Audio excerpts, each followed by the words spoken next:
Today we're going to make our basic spaghetti sauce. It's very simple, very basic. You should have all the ingredients in your house already. I'm not going to use any fresh herbs or anything. That is your choice to use fresh herbs.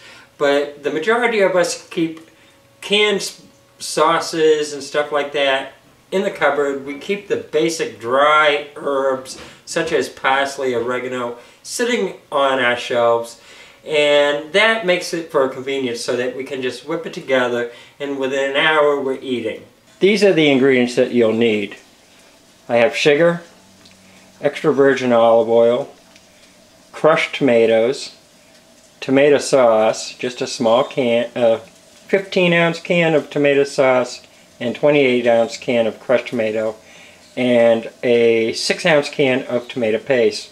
I also have parsley, ground pepper, garlic powder, crushed red pepper, yes, I do like a little spice in there, salt, bay leaves, whole oregano, and basil leaves.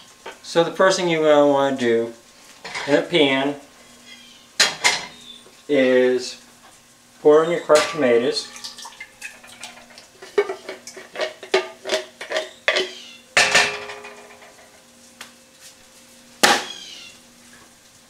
The tomato sauce. I find that this is basically how my mother taught me to make it, and I have to go along with her on that.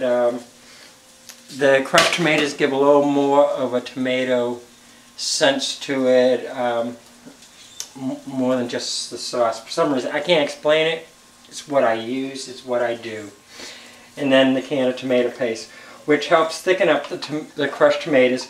You can also use, I sometimes will use stewed tomatoes, which for some reason hasn't been available lately. You can also use chopped tomatoes, and there's all types of tomatoes that you can find in the can. But I chose crushed tomatoes this time. You want to add sugar. Sugar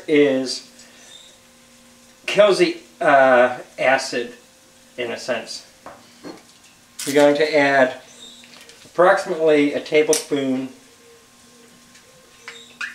of olive oil, salt, probably about a half a teaspoon, parsley. I am running low, so it's going to get all the parsley I have. Typically it's about 2 tablespoons of parsley. Black pepper, probably about a teaspoon. I gotta make sure I say that right. Tablespoon and teaspoons, I like to get them mixed up. And about a teaspoon of powdered sugar. Sorry! And about a tablespoon of powdered garlic powder. Garlic powder. God, it's just a rough day evidently today. I use crushed red pepper in it just to give it that extra little bite in it. And I only put in a little, probably about, I'd say probably about a teaspoon, maybe a half teaspoon, but about a teaspoon I'll say. Yeah, remember, the more crushed red pepper it is, the hotter it's going to be. Bay leaves, basil, probably about a teaspoon of basil and a teaspoon of oregano.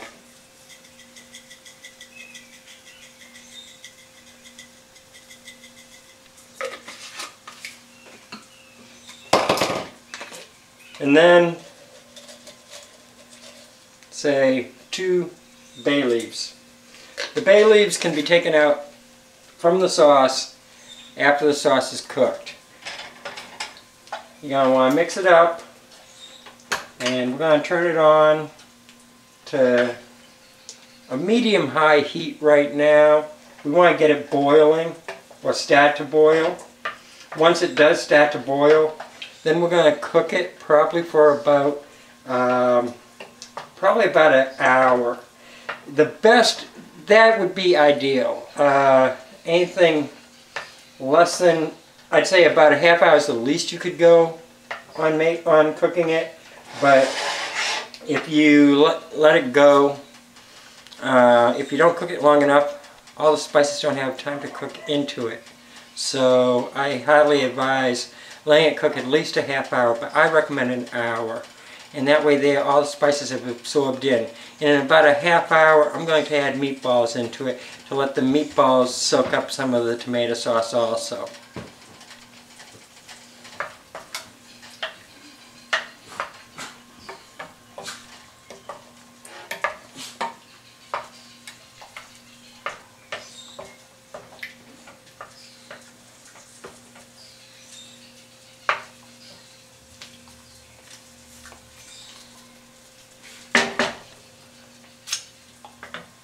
Don't be afraid to taste your sauce.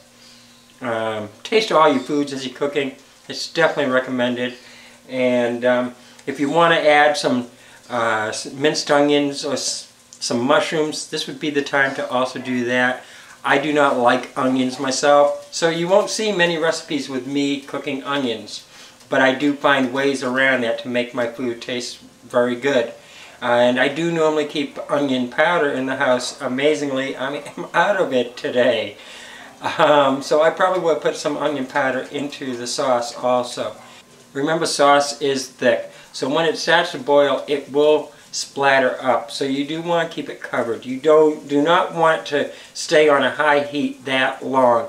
As I stated before, you only want to have it on the high heat until it starts to bubble. Right now mine is starting to bubble, so I'm going to put it down to more of a heat of around 3.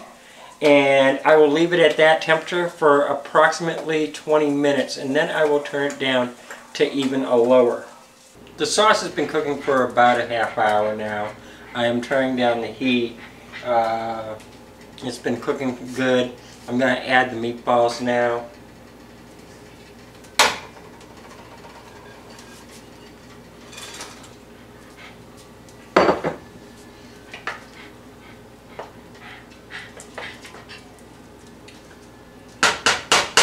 Letting the meatballs cook in the sauce for at least a half hour lets the meatballs absorb some of the tomato sauce and gives them much better flavor. Also adding flavor to the spaghetti sauce itself. And there it is, steamy and hot, ready to go. Well, I hope you tried the recipe. I know it's a bit vague, but that is how I cook. You know, everything's just a little give and take. Always taste your sauce as you're cooking it. Always taste your food. That way there, you know if it's to your liking or not. Till next time, see you later. Bye.